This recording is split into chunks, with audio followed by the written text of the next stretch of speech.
ए सरकार, हामीले कानुनी राज खोजेका हौँ, जङ्गली राज होइनौँ। एकपटक यो फोटोलाई हेर्नुहोस् त, सायद धेरैलाई लौ बलात्कारी पक्राउ परेछ, त्यही पनि हदगढीसहित भनेर आनन्द आयो होला होइन त। तर यहाँ कुरो दृश्यभन्दा फरक छ। हाँस्य कलाकार सागर लम्साल बलेले विष्ट थर गरेकी एक महिलालाई बलात्कार गरेको हो वा होइन त्यो भोलि अदालतले पुष्टि गर्ला।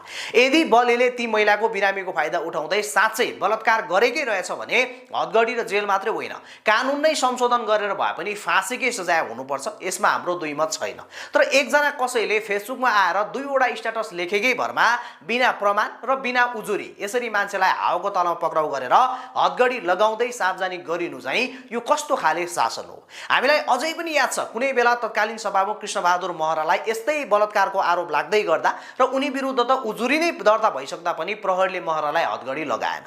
संविधान उही, नियम उही। तर आज बलेको हकमा भने पीडितले उजुरी नै नदिँदा केवल फेसबुक स्ट्याटसको हकमा पक्राउ परे। लौ यतिसम्म त ठिकै थियो, किनकि सोधपुछको लागि होला भन्ने थियो। तर आज त प्रहरीले बलेलाई थुनुवाको ड्रेस सहित हातमा हदगढी नै लगाएर सार्वजनिक गरेको छ।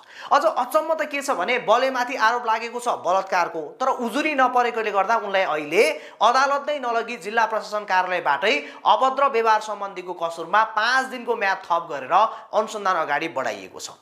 इमोसनल भएर हेर्ने हो भने बिचरा ती महिलामाथि अन्याय परेको थियो, ठिकै हो भन्ने जस्तो लाग्न सक्छ। तर कानुन सम्मत हेर्ने हो भने कुनै पनि व्यक्तिलाई बिना उजुरी फेसबुक स्ट्याटसको भरमा पक्राउ गर्दै यसरी सार्वजनिक गरिनु सिधाको सिधा मानव अधिकारको हनन र गृहमन्त्री अनि प्रहरीको चटक मात्रै हो। हामी फेरि पनि दोहोऱ्याएर भन्दैछौँ, यदि भोलि अदालतले बलेलाई दोषी करार गर्यो भने उनलाई फाँसीकै सजाय हुनुपर्छ। तर आजको हकमा उनीमाथि जे भइरहेको छ त्यो सरासर गलत भइरहेको छ। यदि यस्तै नजिर सरकार र प्रहरीले राख्ने हो भने त भोलि प्रधानमन्त्री बालेन शाह, गृहमन्त्री सुदन गुरुङ वा तपाईँ हामी जोसुकै माथि पनि जो कसैले फेसबुकमा एउटा स्ट्याटस लेखेर आरोप लगाइदिएला रे, अनि त्यसपछि के अहिले बलेलाई जस्तै गरी बिना उजुरी समात्दै अर्को मुद्दामा म्याद थपेर हिरासतमा राख्ने हो त? यदि होइन भने कानुन सबैको लागि बराबर हुनुपर्छ कि पर्दैन? हो, हाम्रो प्रश्न यति मात्रै हो कि गृहमन्त्रीले फेसबुकमा टन्नै लाइक आउने लोभमा क्रिकेटको स्कोर अपग्रेड गरेको जस्तै 7, 8, 9, 10 भनेर सङ्ख्या बढाउनको लागि यसरी विधि मिचिएको यदि हो भने कालान्तरमा साँच्चै यो कुरा हानिकारक हुनेछ।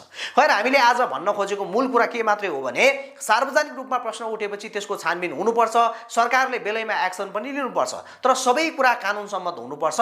कुनै पनि पक्ष अन्यायमा पर्नु